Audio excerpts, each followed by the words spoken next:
ketiga-tiga kabilah Yahudi ini sejak dari dulu lagi mereka sering mengganggu orang Islam yang tinggal di mereka sering mengganggu para santri yang dirahmati Allah Subhanahu Wa Taala sekalian. Subhanallah, amat hebat orang Ansar bila Rasulullah sallallahu alaihi wasallam mempersaudarakan di antara mereka dengan orang Muhajirin. Mereka telah menjadikan orang Muhajirin seperti adik-beradik mereka, bahkan melebihi daripada perhubungan adik-beradik zaman sekarang. Mereka melayan sebaik-baiknya orang Muhajirin dan sedikit pun tidak merasa bahawa orang Muhajirin ini adalah orang luar. Bahkan mereka melayan seperti mana orang Muhajirin ini adalah orang daripada kabilah mereka, padahal hakikatnya orang Muhajirin orang luar, datang dari luar.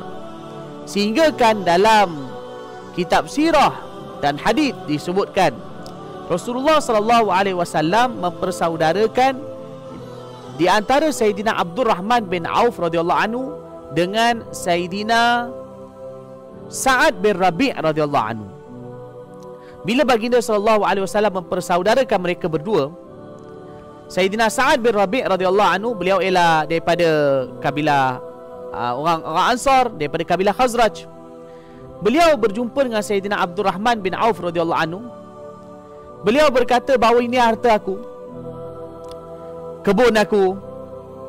Kalau kau mahu, aku bagi kepada engkau separuh harta aku untuk engkau. Makna kalau kebun tu, separuh kebun untuk aku, separuh kebun lagi untuk kau. Aku berikan kepada engkau separuh harta aku untuk engkau. Ini ialah sudah cukup hebat. Bagi separuh harta begitu saja. Tapi ada lebih hebat dari itu. Beliau berkata, aku ada 2 orang isteri. Kau pilihlah mana satu antara 2 orang isteri aku ini, dan aku akan ceraikan dia, kau boleh kahwin dengan dia. Ini lagi luar biasa. Perkara yang tak mungkin dilakukan oleh mana-mana orang secara umumnya. Tetapi beliau begitu sekali hendak memuliakan saudara Muhajirinnya, sehingga beliau telah menawarkan kepada saudara Muhajirinnya sampai ke tahap itu. Namun orang Muhajirin tetap orang Muhajirin, jazahumullahu khairan wa radiya anhum. Sayyidina Abdul Rahman bin Auf radhiyallahu anhu tidak mengambil kesempatan. Beliau kata, bagus, bagi pada aku, terima, aku ambil semua. Bagi separuh harta, mana isteri kau, tunjuk, biar aku pilih antara salah satu antara mereka berdua. Tapi apakah jawapan Sayyidina Abdul Rahman bin Auf radhiyallahu anhu kepada saudara Ansarnya Sayyidina Sa'ad bin Rabi' radhiyallahu anhu? Beliau berkata, aku tak perlukan semua itu. Tunjukkan kepada aku mana pasar, maka biar aku berniaga di pasar. Maknanya biar aku kerja di pasar, biar aku cari pendapatan di pasar. Aku tak sudi untuk terima pemberian kau. Ini keadaan orang Muhajirin pula. Walaupun setelah mereka dipersaudarakan dengan Ansar, mereka tidak mengambil kesempatan daripada kemurahan hati orang Ansar. Ini kelebihan para sahabat radhiyallahu anhum ajma'in. Yang hendak memberi sepenuh hati, tetapi yang ditawarkan pula tidak mengambil kesempatan. Bahkan juga ia berusaha untuk bekerja sendiri.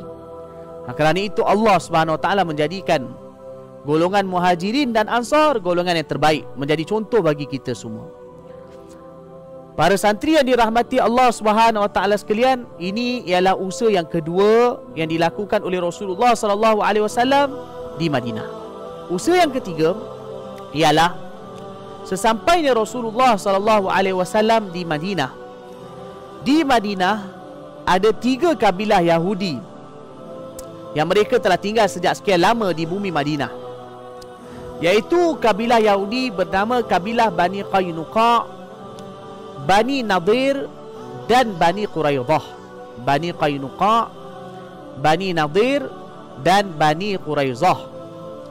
Ketiga-tiga kabilah Yahudi ini sejak dari dulu lagi mereka sering mengganggu orang Islam yang tinggal di mereka sering mengganggu penduduk Madinah.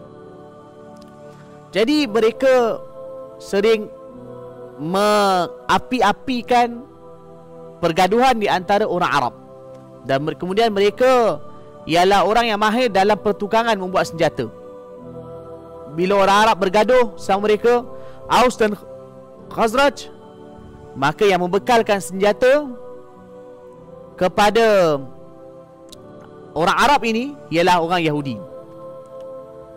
Seolah-olah apa yang berlaku begitu sama dengan apa yang berlaku sekarang. Dan perkara ini telah berlaku sekian lama di bumi Madinah sejak dahulu. Jadi apabila Rasulullah SAW sampai di Madinah, baginda memang menyedari bahawa orang Yahudi ini ialah perlu berhati-hati dengan mereka dan perlu berjaga-jaga dengan mereka. Mereka ialah tidak boleh dipercayai.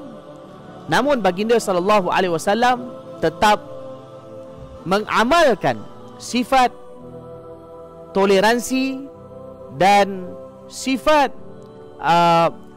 kasih sayang dengan sesiapa pun. Maka oleh kerana itu baginda SAW telah memanggil mereka dan membuat perjanjian dengan mereka. Ini perjanjian yang Nabi SAW telah lakukan di antara baginda orang Islam dengan penduduk Yahudi Madinah.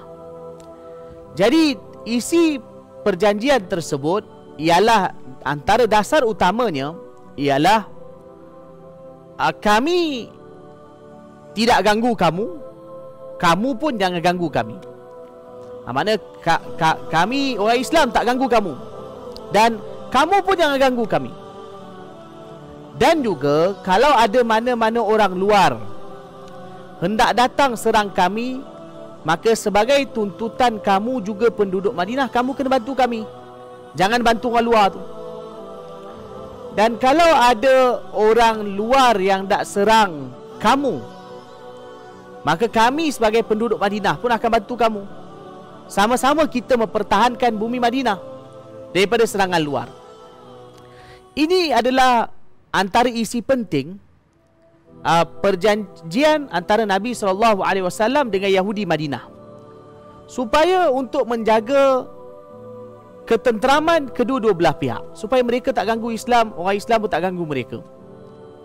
Jadi perjanjian ini telah dipersetujui oleh orang Yahudi Madinah. Jadi Nabi SAW, bila baginda SAW sampai di Madinah, baginda telah membuat perjanjian dengan Yahudi Madinah.